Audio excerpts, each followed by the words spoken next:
ہجرت کا 8واں سال۔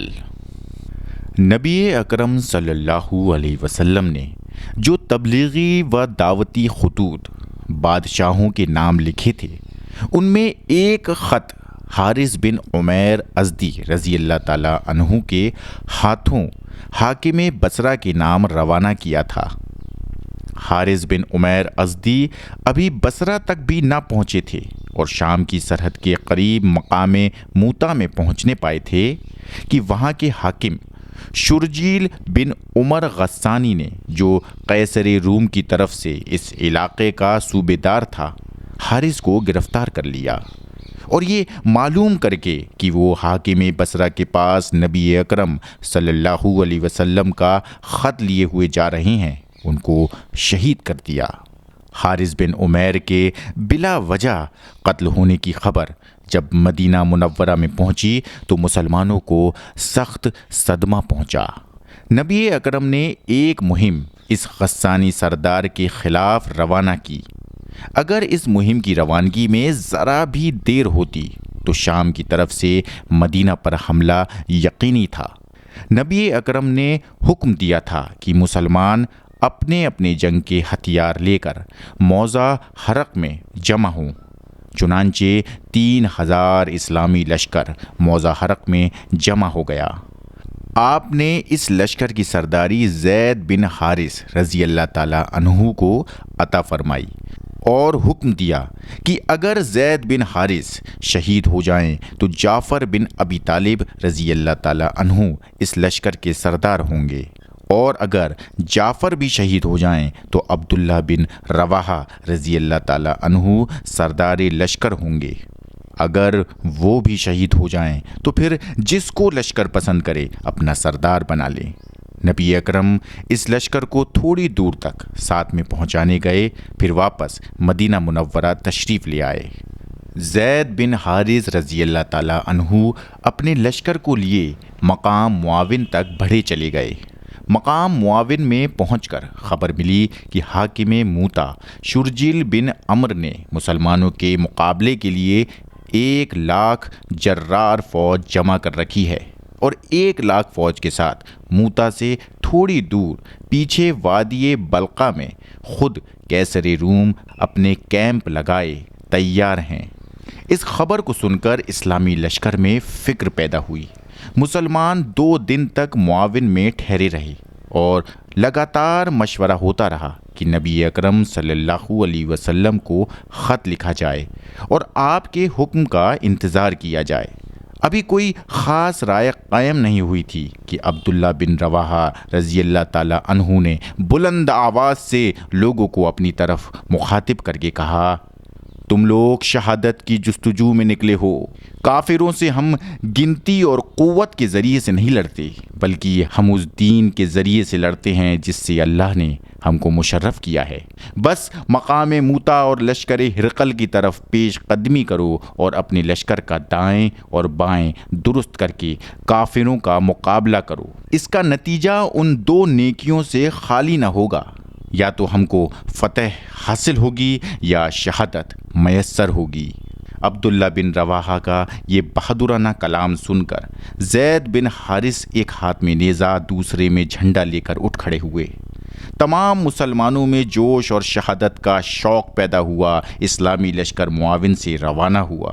ایک گاؤں مشارف نامی کے قریب دشمن کی لمبی چوڑی جمعیت مقابل نظر آئی، مگر مسلمانوں نے وہاں مقابلہ مناسب نہ سمجھا۔ وہاں سے کترا کر مقام موتا کی طرف بڑھے تاکہ جنگ کے لیے اچھا میدان ہاتھ آئے۔ بالآخر میدان موتا میں دونوں لشکروں کا مقابلہ ہوا۔ ایک طرف 2,00,000 کا لشکر جرار تھا، دوسری طرف 3000 اسلام کے غازیان تھے۔ اسی اسلامی لشکر میں خالد بن ولید رضی اللہ تعالیٰ عنہ بھی شامل تھے اور مسلمان ہونے کے بعد ان کو اسلام کی طرف سے پہلی مرتبہ اپنے جوہر دکھانے کا موقع ملا تھا۔ قیصر روم اور مسلمانوں کی یہ پہلی لڑائی تھی۔ اس لڑائی کو مسلمانوں اور عیسائیوں کی پہلی لڑائی بھی کہا جا سکتا ہے۔ اگرچہ شام کی سرحد کے قریب اور بھی کئی چھوٹی چھوٹی لڑائیاں ہو چکی تھیں، لیکن قابل ذکر لڑائیوں میں سے یہ سب سے پہلی لڑائی تھی جو مسلمانوں نے ملک شام کی سرحد میں لڑی۔ زید بن حارث رضی اللہ تعالیٰ عنہ جھنڈا ہاتھ میں لیے ہوئے لشکر کے سامنے سب سے آگے تھے۔ دائیں طرف قطبہ بن قتادہ غدری رضی اللہ تعالیٰ عنہ کے سپرد تھا اور بائیں طرف میں عبایہ بن مالک انصاری رضی اللہ تعالیٰ عنہ تھے۔ زید بن حارث لڑتے اور کافروں کو قتل کرتے ہوئے بہت آگے بڑھ گئے۔ کافروں نے چاروں طرف سے ان کو گھیر لیا، یہاں تک کہ وہ شہید ہو گئے۔ ان کے شہید ہوتے ہی جعفر رضی اللہ تعالیٰ عنہ نے بہت سے کافروں کو قتل کیا۔ آخر ان کا گھوڑا زخمی ہو کر گرا اور وہ پیدل ہی دشمنوں سے لڑتے رہے۔ دشمنوں نے ان کو بھی اپنے گھیرے میں لے لیا۔ بالآخر ان کا دایاں ہاتھ کٹ کر الگ ہو گیا، مگر انہوں نے بائیں ہاتھ سے جھنڈے کو سنبھالے رکھا۔ جب بایاں ہاتھ بھی کٹ کر الگ ہو گیا تو گردن سے جھنڈے کو سینے سے سنبھالے رکھا، یہاں تک کہ اسی حالت میں شہید ہو گئے۔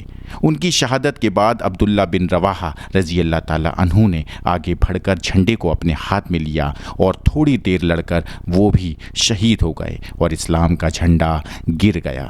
مسلمانوں میں پریشانی کے آثار پیدا ہوئے۔ ثابت بن اقرم رضی اللہ تعالیٰ عنہ نے جھٹ آگے بڑھ کر جھنڈا اٹھا لیا اور بلند آواز سے کہا، مسلمانوں، کسی ایک شخص کو امیر بنانے میں مشورہ کر لو۔ اسلامی لشکر کی طرف سے متفقہ آواز بلند ہوئی کہ ہم لوگ تمہاری سرداری سے راضی ہیں۔ ثابت بن اقرم رضی اللہ تعالیٰ عنہ نے جواب دیا، میں یہ کام نہ کر سکوں گا، تم خالد بن ولید کی سرداری تسلیم کر لو۔ لشکر اسلام کی طرف سے فوراً آواز بلند ہوئی، ہم کو خالد بن ولید کی سرداری منظور ہے۔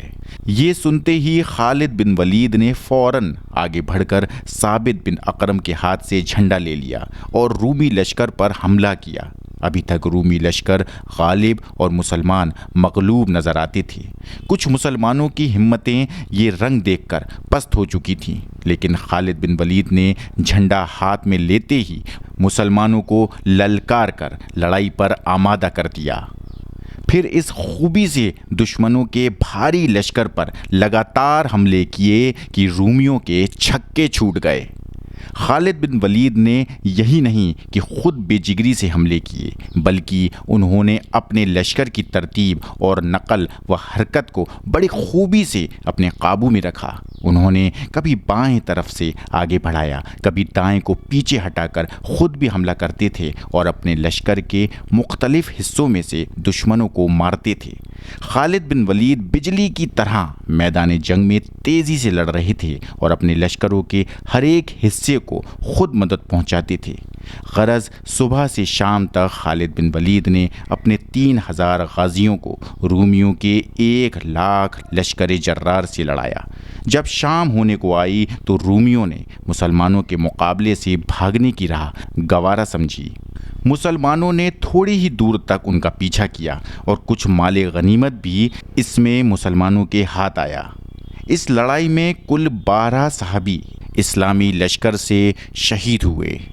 خالد بن ولید کی جنگی قابلیت کی سب نے تعریف کی، لیکن سب سے بڑا تحفہ یہ تھا کہ خود اللہ اور رسول اللہ کی طرف سے ان کو سیف اللہ کا خطاب ملا، جس کی تفصیل یہ ہے کہ جس دن میدان موتا میں اسلام کے غازی مدینہ سے سینکڑوں کوس کے فاصلے پر جنگ میں مصروف تھے، اسی دن نبی اکرم کو مدینہ منورہ میں الہام الہی کے ذریعے سے تمام جنگ کے حالات کی خبر دی گئی۔ آپ نے اسی وقت تمام مسلمانوں کو جمع کیا اور منبر پر چڑھ کر فرمایا، تمہارے لشکر کی خبر یہ ہے کہ انہوں نے دشمنوں کا مقابلہ کیا، زید شہید ہوئے، اللہ نے اس کو بخش دیا۔ اس کے بعد جعفر نے اسلامی جھنڈے کو اپنے ہاتھ میں لیا، دشمنوں نے اس کو ہر طرف سے گھیر لیا، یہاں تک کہ وہ بھی شہید ہوا، اللہ نے اس کو بھی بخش دیا۔ پھر عبداللہ بن رواحہ نے اسلامی جھنڈا اپنے ہاتھ میں لیا، وہ بھی دشمنوں سے لڑ کر شہید ہو گئے۔ یہ سب کے سب جنت میں اٹھا لیے گئے۔ ان تینوں کے بعد اسلامی جھنڈے کو سیف من سیف اللہ یعنی خالد بن ولید نے لیا اور لڑائی کی بگڑی ہوئی حالت کو سنبھالا۔ اسی روز سے خالد بن ولید رضی اللہ تعالیٰ عنہ سیف اللہ کے نام سے پکارے جانے لگے۔ جب خالد بن ولید اپنا فتح مند لشکر لیے ہوئے مدینہ کے قریب پہنچے تو نبی اکرم مدینہ سے نکل کر کچھ دور تک استقبال کے طور پر تشریف لے گئے۔ خالد بن ولید کو سیف اللہ کے خطاب سے نوازا۔